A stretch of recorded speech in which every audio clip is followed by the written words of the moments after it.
This is Esther Lynn, photographer for MMAfighting.com, and I'd like to share some images from my week at UFC 202. We piled into a van to head to UFC 202. It felt like we were just here a few weeks ago. Oh, we were.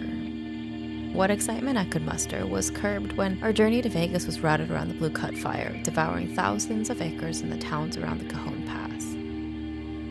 It was eerie, frightening, sad. By the time we were in Las Vegas, the anticipation had changed. A shadow sat on the sky. Cut to Wednesday's press conference. When the lights went up on stage and the fighters walked out, only 3 fighters took their seats. Conor McGregor was nowhere to be found.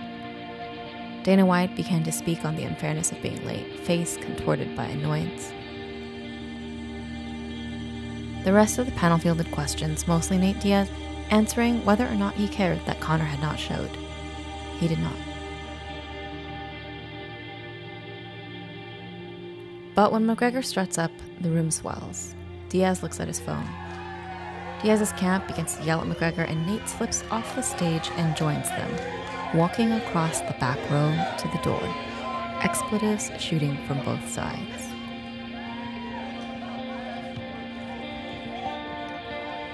Shut your fucking mouth, you'll do nothing. You'll do fucking nothing. Not one of you will do nothing. Get the fuck out of here. Get the fuck out of here. Fuck you. As the Diaz camp nears the exit, a bottle of water went flying, then another, and another. That's all right. Hey. McGregor becomes enraged, grabs his own hydrating ammunition, and now cans of Monster and bottles of water are both sailing back and forth. Jake Shields chucks an Americano. Beer's drinks are flying through the air. If there was any disappointment that this might be a normal week, that was washed away in the David Copperfield Theater beverage brawl of 2016. The next morning, we headed to the Red Rock for Media Day to meet the rest of the fighters on 202. I spotted Jeff Boris from the Professional Fighters Association, making the rounds as everyone took their turns in scrums and interviews. I do my usual, wander the room, grabbing portraits, posed and candid. The face-offs are fairly uneventful, with the exception of Donald Cerrone's friendly smile and double birds. He and Rick Story didn't look like adversaries. They look like mismatched college roommates. Cerrone's friendliness is oddly disquieting.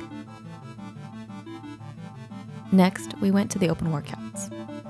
Nate Diaz goes first, shadowboxing, keeping it pretty light. Anthony Johnson is next and concludes his workout by silencing a heckler with chillingly fierce contempt. And man, shut up. Let me answer the question. You're talking for no reason. Glover is friendly, as always, and then we wait. And wait. Finally, McGregor emerges. His opening speech is a mush of fuck yous to everyone. He works out, gets on the mic for a second round, and there's a moment when I think he looks right into my camera with a burning glare. What do you think from a professional standpoint? Like I said, fuck Team Diaz. And if you're down with Team Diaz, then fuck you too. He tosses the mic over his shoulder, and just like that, day 2 is over. Well, almost over. Back at the MGM, the Professional Fighters Association is giving a presentation. The room is mostly media, with Matt Mitrione and Leslie Smith in attendance as well. A movement is brewing. I'm excited to see what the next year brings for MMA and how the fighters' lives and livings can improve. It's Friday morning. Needing coffee, we trekked to the official weigh-ins beginning at 8 a.m. Nate was second to the scale, and without difficulty makes weight. Everyone pretty much steps up in a good mood despite the early hour. Conor makes weight too. It's a good start to the day. The ceremonial weigh-ins are a drunken reverie. There is a press conference for Bisping versus Henderson beforehand, but there's really no way of knowing. It just seemed like a raucous party. I tried my luck through the Irish fans. Yelling at Diaz fans, they kept a smile, though one McGregor fan was getting too belligerent, so the others grabbed him and moved him to the rear of the pack. the security staff did a good job keeping control without aggression. After all, they're just here to have fun. When it was time for the ceremonial weigh-ins, we got our first glimpse of Ari Emanuel on the stage, one of the new owners of the UFC. Given the level of crowd intoxication, Diaz and McGregor could have done anything on stage. In fact, they really barely got a chance to face off as White was squarely between them. No matter, they lunge, and in the crowd, this ballroom goes wild. Nate Diaz gets the last word in, though, as he exits the stage, flexing. So killer can't be killed again. USA, motherfuckers! Nate Diaz, ladies and gentlemen! Perhaps even after the beverage brouhaha, there was some doubt that still this was the event, especially since McGregor fans seemed absent on the other days. But now UFC 202 had that big fight buzz. And I'm not just saying that because my backpack is definitely doused in whiskey and beer, but maybe because even the fighters at the Fox broadcast desk wanted to get their own photos of the rowdy rooters. It's fight day, and Lorenz Larkin will get us started here with some vicious kicks. Larkin seems soft-spoken, but he dismantles perennial top 10 Neil Magny. Bulldozes through him. It's not my night as I keep getting the post instead of the fight-ending action, but it sure is Cody Garbrandt's night as he takes care of veteran Takeya Mizugaki with frightful speed. Title shots have been won off the defeating of Mizugaki, so I wonder what's next for No Love. Tim Means is back in the cage and back on my list of favorite elbowers, drawing blood off Homasi early, and the fight just gets messier from there. The night dances forward, and Cowboy is at play. His movement is light and fluid, the combinations chain together so effortlessly one might forget the violence attached. Even for myself, the finishing sequence happened behind the octagon post, but that doesn't erase the brutality of it. There's something so much more vicious about that relaxed, mischievous Cerrone. If you're going to fight Cowboy and you see him smiling at you, run. Clearly, there's some kind of savage spell over the night, and I'm not part of it again as I hear the roar of the crowd and Glover Teixeira's sleeping form fall backwards from the shadow of this post to the canvas. I become unsure of my esteem for such grisly contests when they are so abrupt and callous. But the lights dim, and the arena begins to growl. Sinead's voice echoes through as the beam catches the tunnel. The darkness welcomes the spotlight as a star. In the darkened cage, McGregor waits for Nate Diaz, the previous victor, to walk here, ascend the steps, and they will actually, finally, fight again. Nate Diaz marches to the octagon. Struts up the stairs, chest out, ready to do the damn thing.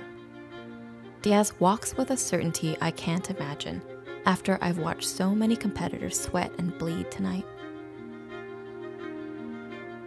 He scans and assesses McGregor. But right out of the gate, Conor McGregor comes forward, as if this were the first bout repeating. McGregor drops Diaz. This happens a few more times, but Diaz comes on strong from the end of the second. The third is resoundingly Diaz's. I scored it 10-8, but I don't want to tell you how the fight went because you'll see it.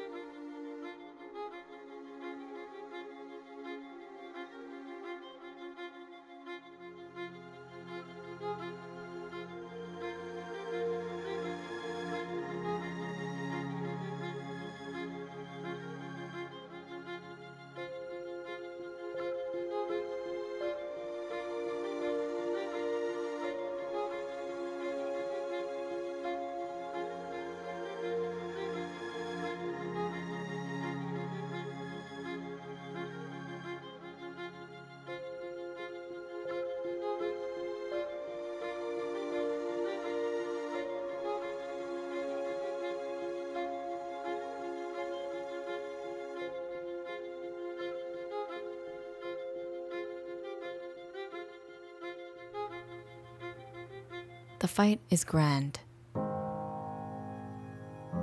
Everything we hope for in a rematch. In the end, they are cordial, thankful, respectful.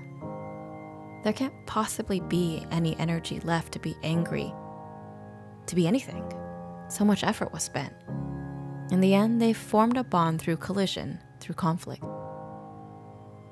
And in the end, it's damn close, but 2 of the 3 judges have McGregor winning.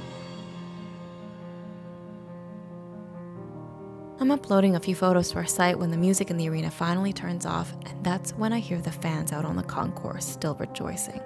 I grab all of my things and climb up through the seats to find a crazy celebration. Everyone is cheering. I'm being yelled at to leave, but I need to get to the post-fight press conference. I scramble to find a way back to the floor. I run into the tent outside the loading dock of the T-Mobile Arena, and Cowboy is speaking. I tiptoe to the back.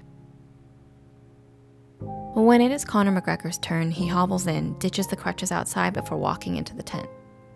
I wondered how anyone could coherently answer questions after such an evening spent. McGregor outlines how he forged through, how the celebration of his demise in their first meeting lit a fire and upped his game. He gets to leave tonight, the winner. Nate Diaz is last, and in being the final speaker, gets the last word again. Diaz is confident he won. He's jovial for a man who just finished a 5-round fight. Diaz laughs, smokes from a vape pen, tells jokes. He critiques Conor's bike riding because it's not safe to ride without a helmet, man. But at least Conor's listening to the sensei, taking Nate's advice. When Diaz gets up to leave, I already want to know when they'll face again.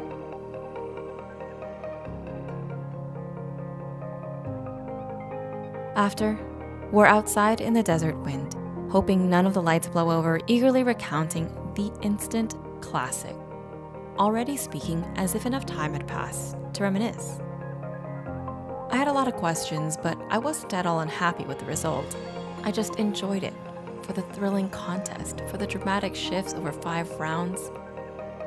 This great fight, it was something you didn't really expect, and certainly a year ago, had no idea it was a fight you even wanted to see, let alone twice.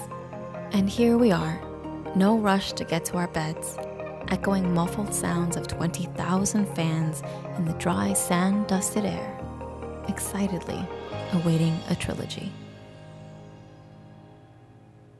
This is Esther Lynn for MMAfighting.com. Thank you for watching.